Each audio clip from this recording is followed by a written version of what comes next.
Do tariffs sometimes or often indicate a future war? Mm.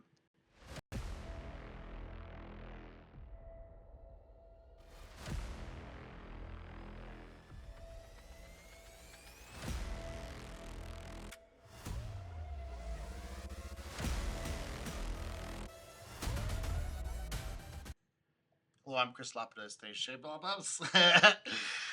I'll say it straight. Lapidos Athanastasiopoulos.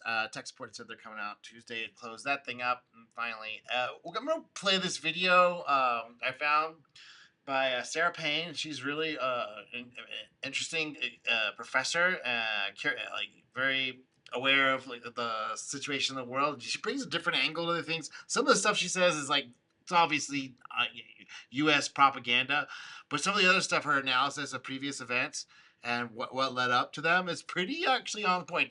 And I'm in the light of the new tariff, this new tariff war or whatever, this new tariff thing. It's often used historically as a first shot to and let everybody know that we're now going towards a war footing. Unless things radically change, or something radically shifts, somebody makes a different decision. China just says, "Okay, we'll drop them." Or, you're right, we're wrong. All that stuff. That usually will be the sign. Okay, it's off. But that's if we're doubling down and everyone's talking that we're gonna do the equal and all this, and we're gonna put our tariffs up. That's not good. So let's see what Sarah has to say. China had been a failed state since 1911, and it had had an escalating series of warlords fighting each other in this multilateral civil war. And the Japanese were appalled, particularly after the United States passed the Hawley Smoot Tariff of 1930. Okay, that was the one that stopped Japan from getting oil and made them think that they should start bomb Pearl Harbor because all nations were expanding on this new industrialized technological scale, and they all thought they could beat each other. They didn't really have really good intelligence on each other. They weren't really that interested either. And some people were way ahead. Other people thought they could get ahead, and it was a big mess. But this Holly Smoot thing was done under very the circumstances are very odd. It's like they must have known, they kind of must have known this was happening, but she's saying they didn't. I'm like, I don't know about that. But so what that's immaterial.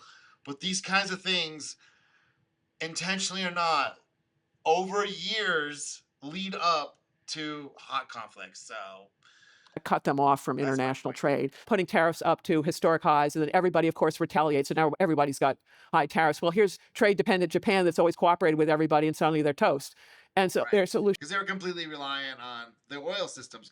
So this a little nation, no no that have no raw materials, thinks they can go do battle with a huge country because they didn't really understand what they were dealing with America. I don't think they understood how much bigger it was and how many times we had 25 Japans inside of America, and we're fully capitalized. We have lots of oil, so that when they got cut off, they thought they could contend, and they just a lack of understanding, deep lack of understanding of the American nature, American culture at that time. It's a little different now, but still kind of there. Let's keep going. is autarky, and they need an empire large enough to be autarkic. And so then that's when they invade Manchuria. Right, and autarkic means they want to be what you self sufficient and take other nations over. And they knew that they didn't have enough stuff to do that on their own. They had to take part of China, and they thought, oh, it's always been part of Japan. It's like, no, man.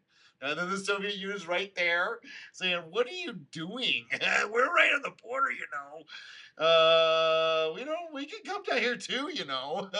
We're going to see you exhaust yourself, and then after you're all petered out, we might come in and just take it over again, or let China do it if they can't get a hold of it. So that was not going unnoticed. Not that they could do it at that time. They really didn't have anything they could do with it, but they saw it was happening. And towards the end of the war, you better believe it.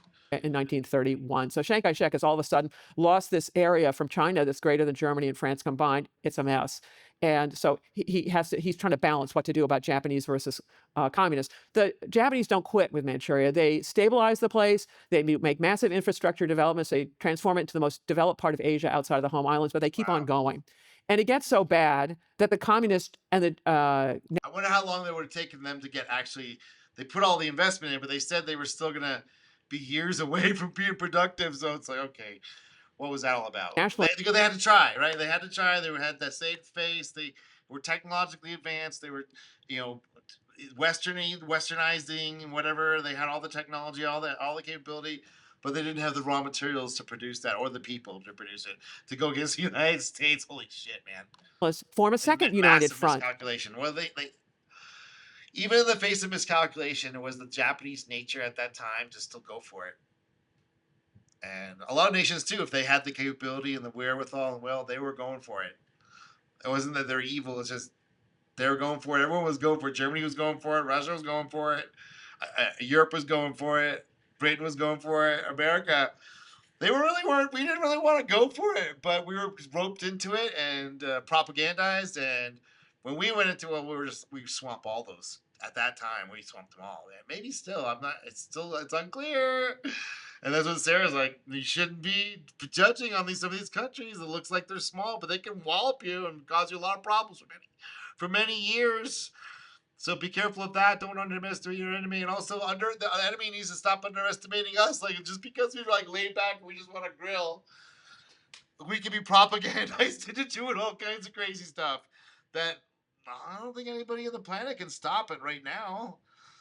Because we're so easy. Like Americans, we have like very little defense against propaganda.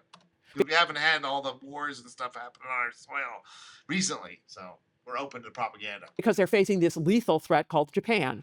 And they organized that in December 1936 in what's known as the Xi'an incident. And the Japanese react viscerally because they look at it, and the nationalists have gone over to the dark side because they've Yeah, joined up with the communists. And this yeah. is when the Japanese escalate in 1937, go down the Chinese coast, up the Yangtze River. Uh, and well, but then they Like want so, this is kind of after the tariffs have gone down. Like they get cut off. They can't get their supplies. So you can get so bad that some of these countries they're not given. They don't think they have any other alternative. So all they got to do is do the attack. Now this next war, I believe, is all going to be drone based, which I've got videos on. And it's good to know that these things are coming down the pike and what's to expect. And I think we're probably like a couple years away still from this happening. But the time frames can also are compressed because of the technology levels are ticking along faster. So I think in the previous times, a lot of these conflicts happened where time scales were like based on telegraphs and then telephone, and then now satellite, now data, now AI driven stuff. So it gets getting more and more compressed. So these events may happen faster. But the reason why I'm pretty sure that they're gonna have a war, some kind of hot war, simulated war, sinking battleships. They're not only battleships, but sinking aircraft carriers. There's gonna be at least a couple of aircraft carriers sunk during this next thing.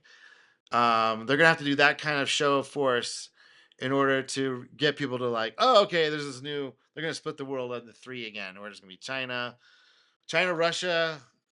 Are gonna have to figure out some things between each other. Maybe it's like a four-way world. We got China, Russia, USA, and uh, mm, another player, some other third player down here.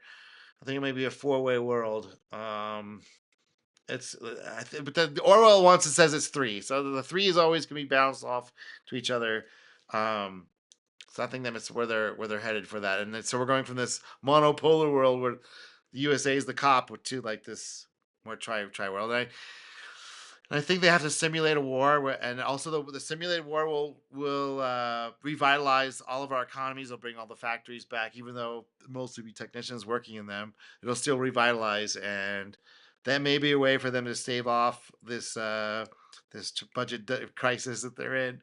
We'll see, because they have to rebuild everything, and they'll create a whole economic activity. Every sphere is going to have to reproduce its economic activity as opposed to reducing the costs and shipping it around with globalization.